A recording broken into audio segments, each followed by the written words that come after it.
Welcome students, welcome to the next lecture of English Language and Literature, code 184, CBSE class 10, second term syllabus.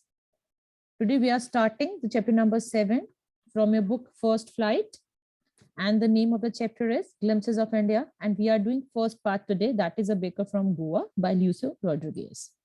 So let's start. So this is I have already told you, this is Glimpses of India, and the first part we are doing, that is A Baker from Goa. Okay, and this is written by Lucio Rodriguez. He has shared his own experience. Let's learn about the background of the story. What is the story going to talk about? The story is about a baker from Goa, revolves around the relevance of a baker in the Goan culture. Goan means the people living in Goa are known as Goan. तो ये जो story है baker from Goa it is revolving around the relevance. ये आपको बता रहे हैं कि जो बेकर है गोवा के कल्चर में, बेकर्स कौन होते हैं? The one who bake cakes, pastries, burgers, buns, bread. ठीक है, ये जो इसका काम करते हैं उनको बेकर बोलते हैं. तो गोवा के कल्चर में एक बेकर का बहुत रेलेवेंस है. They are very important in the Goan culture. और ये कब से शुरू हुआ है? वहां पे पोर्चुगीज ने जब रूल किया था गोवा को, तब से ये बेकर है बहुत फेमस है, और बेकिंग जो जो के प्रोडक्ट्स हैं वो बहुत फेमस है. ठीक है, अब जो पोर्चुगीज पीपल हैं दे हैव लेफ्ट, लेकिन जो ब्रेड मेकर्स हैं वो अभी भी हैं.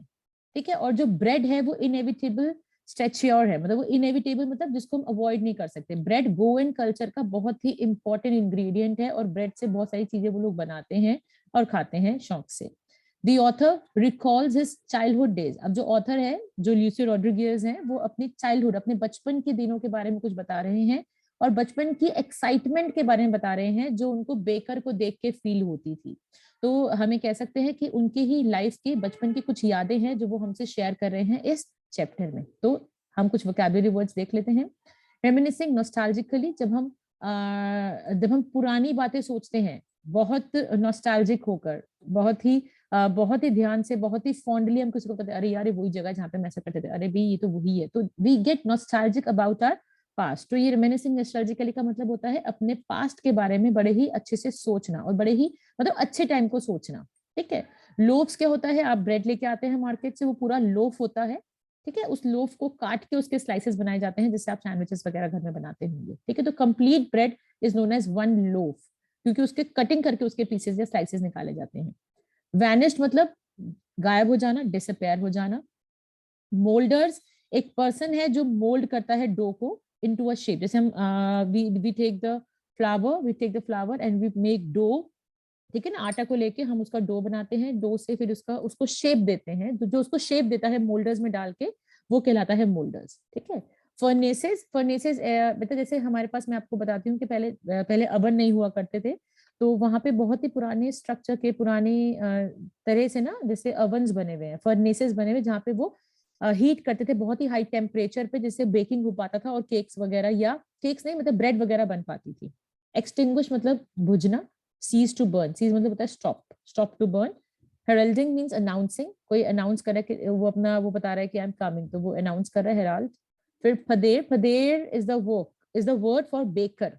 पोर्टुगीज लैंग्वेज में पदेर बोला जाता है बेकर को.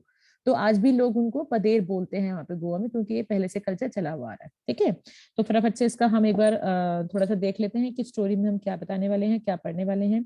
तो वो अब ये जो ल्यूसियो रॉड्रिगेज हैं वो बता रहे हैं कि देयर एल्डर्स, आज भी जो उनके एल्डर्स हैं, दे रेमिनिसिंग नॉस्टैल्जिकली, वो याद करते हैं पोर्टुगीज डेज को और उनकी फेमस लोव्स ऑफ ब्रेड को. देखो ये बेटा ट्रेडिशनल ये एक फर्नेस है जहाँ पे इसको बेकिंग कर रहा है. ये ट्रेडिशनली वॉल में बना रखा है. ठीक है, जैसे देखो यहाँ पे भी आपको दिखाई दे रहा होगा. तो ये एक तरह का, पहले ये अवन नहीं होते थे, पहले इस तरह से बेकिंग होता था. ठीक है, तो बता रहा है जो हमारे एल्डर्स हैं वो बड़ा सोचते हैं उन पोर्टुगीज डेज के बारे में, लोव्स ऑफ ब्रेड के बारे में. ठीक है, अब जो ईटर्स ऑफ लोव्स हैं, लोव्स खाने वाले ज्यादा नहीं बचे हैं अभी, लेकिन मेकर्स अभी भी है वहां पे, अभी भी ट्रेडिशनल तरीके से ऐसे ही ब्रेड बेक की जाती है. और मिक्सर्स भी हैं जिसमें मिक्स होता है, मिक्स करने वाले लोग हैं. मोल्डर्स हैं जो शेप देते हैं. ठीक है, और लोव्स को बेक करते हैं वो लोग हैं, लेकिन माइट भी जो बनाने वाले हैं वो वैनिश हो चुके हैं. जो खाने वाले हैं वो वैनिश हो चुके हैं. पोर्टुगीज लोग जो है वो जा चुके हैं, लेकिन मेकर्स अभी भी हैं. और वो as old time tested furnaces, अभी भी ऐसी फर्नेस, आपको बताया ना मैंने, ट्रेडिशनल फर्नेसेस जो मैं आपको जो पिक्चर दिखा रही हूँ वैसे अभी भी वहां पे हैं. और उसकी फायर कभी भी बुझती नहीं है, एक्सटिंग्विश नहीं होती है. आपको पता है इसके अंदर जो है वो सुलगती रहती है आग, जिससे वो बेकिंग होती रहती है. वो कंप्लीटली एक्सटिंग्विश नहीं हो सकती। ठीक है, चलो। The third and the jingle of traditional bamboo bakers bamboo. अब क्या था, जो जैसे हमारे घर में मिल्कमैन आता है, वैसे ही पहले उनके घरों में जब ये ऑथर जब छोटे थे तो बेकर आता था, वो साथ में एक बैम्बू हाथ में, मतलब एक डंडा साथ में लेके आता था जिसपे कुछ घुंघरू बंधे होते थे, जिससे वो उससे पता चलता था कि वो आ गए हैं। तो वो बैम्बू को अर्थ पे स्ट्राइक करते रहते थे और घुंघरू बजते रहते थे, वो झैंग झैंग आवाज से पता चलता था कि बेकर आ गया है, जिससे वो अनाउंस करता था, हेराल्ड मींस अनाउंस करता था कि मैं आ गया हूँ। ठीक है, तो अभी भी कुछ स्पेसेस में, कुछ जगहों में गोवा के आज भी देखा जा सकता है कि कैसे बेकर्स आते हैं सामान बेचने के लिए। Maybe the fathers is not allowed but the son still carries on the family profession. मतलब फादर चाहे अलाउ अभी अभी अलाइव ना हो, कौन से फादर्स की बात कर रहे हैं हम, द बेकर्स। जो बेकर्स के फादर्स थे, might be they are not no more, but their kids are still following the same profession. और क्या प्रोफेशन है? Baking is their profession. ठीक है, सो दीज बेकर्स, आज भी उनको क्या बोला जाता है? पदेर बोला जाता है गोवा में। मैंने आपको बताया था कि पदेर is the word for the baker in Goa. देखो बेटा, ये एक है बैम्बू, बैम्बू के ऊपर ये इन्होंने बास्केट रखा हुआ है। तो ये बैम्बू लाते थे, इसके ऊपर कुछ घुंघरू बंधा हुआ होता था, जिससे पता चलता था कि भैया आ गया है। कई बार ऐसे नहीं होता, आइसक्रीम जब हम खाया करते थे आइसक्रीम, तो आइसक्रीम वाले की आवाज आती थी, उसके घुंघरू थे, या गन्ने का रस निकालने वाले के घुंघरू से हमें पता चलता है कि हाँ गन्ने वाला आ गया है। तो इस तरह से उसके अराइवल का हमें पता चलता था। During our childhood in Goa the baker use to be our friend. वो कह रहा है हमारे बचपन में जो बेकर था वो हमारा दोस्त हुआ करता था, कंपेनियन हुआ करता था, हमें गाइड भी करता था। और वो 2 बार आता था, एक बार तो सुबह जब वो अपने सेलिंग राउंड पर निकला है, एक बार शाम को जब उसका बास्केट पूरा खाली हो चुका होता था। तो 2 बार हमारे यहाँ से क्रॉस करता था। और जो जिंगलिंग जिंगलिंग कहते थे, तो घुंघरू जो बजते थे उसके बैम्बू पे, उसके आवाज से हम उठ जाते थे और उसको मिलने के लिए भागते थे बाहर। और वो क्यों भागते थे, बच्चे क्यों भागते थे? क्या हमें लोफ अच्छा लगता था? क्या हमें ब्रेड अच्छी लगती थी? वो कह रहे नहीं, हमें ब्रेड नहीं अच्छी लगती थी। वो तो कोई पेस्काइन और बेस्टाइन, पेस्काइन बेस्टाइन का कोई रेफरेंस नहीं है बेटा, कोई मीनिंग नहीं है। पेस्काइन बेस्टाइन जो ऑथर है वो कहना चाहता है कि कोई मेड है उनके घर में जिसका नाम पेस्काइन या बेस्टाइन है। ठीक है, तो मेड सर्वेंट जो है उस घर का वो कलेक्ट करता था, मतलब उनके घर में, ऑथर के घर में एक कोई मेड सर्वेंट थी जो ये कलेक्ट करती थी क्या, लोव्स ऑफ ब्रेड। और बच्चे क्यों भागते थे? फिर बच्चे भागते थे ब्रेड बेंगल्स के लिए। देखो ये मैंने ब्रेड बेंगल का पिक यहाँ पे लगाया हुआ है जिससे आपको समझ आ जाए। ये बेटा स्वीट ब्रेड से बना हुआ होता है और बच्चे इसको खाने में बहुत पसंद करते हैं। तो ये बेंगल के जैसे, बेंगल की शेप में है, चूड़ी की शेप में है, और ये मीठी ब्रेड होती है। तो बच्चे क्यों भागते थे उसके बाद सुनते, इसके घुंघरू की आवाज सुनते कि वो ब्रेड बेंगल लेंगे और खाएंगे। ठीक है, तो और ये क्या था, एक स्वीट ब्रेड होती थी स्पेशल मेक की। तो अब जब वो आया है झैंग झैंग साउंड करता हुआ बेकर, और तो उसमें अब उसका एक हाथ जो था वो सर पे जो बास्केट होती थी उसको सपोर्ट करता था, और एक हाथ से वो बेम्बू स्टिक को होल्ड करता था। ठीक है, और वो घरों पे आता था, गुड मॉर्निंग विश करता था, अपनी बास्केट को बेम्बू पे रखता था, जैसे मैंने पिक्चर लगाया हुआ है, अपनी बास्केट को बेम्बू पे रखता था, फिर इसमें से सामान देता था। ठीक है, चलिए आगे चलते हैं। वो कह रहा है कि वी किड्स, हम जो बच्चे होते थे, जब हम भागते थे बेकर्स के पास, तो हमें थोड़ा सा डांट दिया जाता था कि पीछे हो जाओ। ठीक है, और फिर हमें थोड़ा सा डांट दिया जाता था, फिर भी हम मानते नहीं थे क्योंकि हम बच्चे थे। ठीक है, तो जो लोव्स है, अब जो बेकर है, जो ब्रेड है, वो तो सर्वेंट को दे चुका है। अब वो ऊंचा चढ़ जाते थे किसी बेंच पे बच्चे लोग, या किसी पैरापेट पे, कोई रेस्ड कोई जगह बनी हुई, वहां पे चढ़ गए और वो बास्केट में झांक रहे हैं। ठीक है, और वो किस लिए? क्योंकि उनको क्या चाहिए? ब्रेड बेंगल्स चाहिए। और ऑथर कहता है मैं आज भी याद करता हूँ उस फ्रेग्रेंस को, उस खुशबू को मुझे आज भी याद आती है। अगर आप किसी बेकर की शॉप के बाहर से निकलेंगे तो आपको बेकिंग का खुशबू आएगा। तो कहते हैं मैं आज भी सोच सकता हूँ कितनी अच्छी वो स्मेल मुझे लगती थी।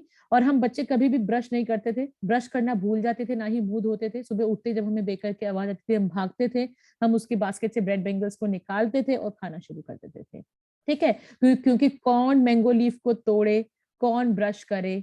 ठीक है, मैंगो लीफ, ये बता सकते हैं आप? Mango leaf for the tooth brush, I think you can understand. लोग दातुन किया करते थे तो मैंगो लीफ में से ब्रांच को तोड़ते थे, फिर दातुन करते थे। तो कह रहा कौन इतनी मेहनत करेगा, उससे पहले हम उसको खा लेते थे। और हम सोचते थे कि अगर हम गर्म चाय पियेंगे इसके साथ तो our teeth would be cleaned up, क्योंकि टाइगर कब अपने टीथ क्लीन करता है, तो हम भी टाइगर जैसे हैं, तो we are not going to clean our teeth. तो देखो बेटा, ये लोव्स हैं, ये लोव्स ऑफ ब्रेड है, और ये क्या है? ब्रेड बेंगल्स है। ठीक है, loaves for the elders and bread bangles for kids. अब आते हैं, ये पैराग्राफ बहुत इंपॉर्टेंट है, ये बहुत बार एग्जाम में पूछा जाता है कि ब्रेड आप कैसे कह सकते हैं कि बहुत सिग्निफिकेंट पार्ट है गोवा में या गोवन कल्चर में। देखो बेटा, मैरिज गिफ्ट्स में वहां पे बोल मिलता है। ये देखो, ये बोल है, मैंने बोल का पिक्चर लगाया है। ठीक है, तो ये कोई मीठा ही एक डिश होता होगा। तो ये जैसे पार्टी, जब शादियां होती हैं तो शादियों में ये वाला गिफ्ट जरूर दिया जाता है मेहमानों को।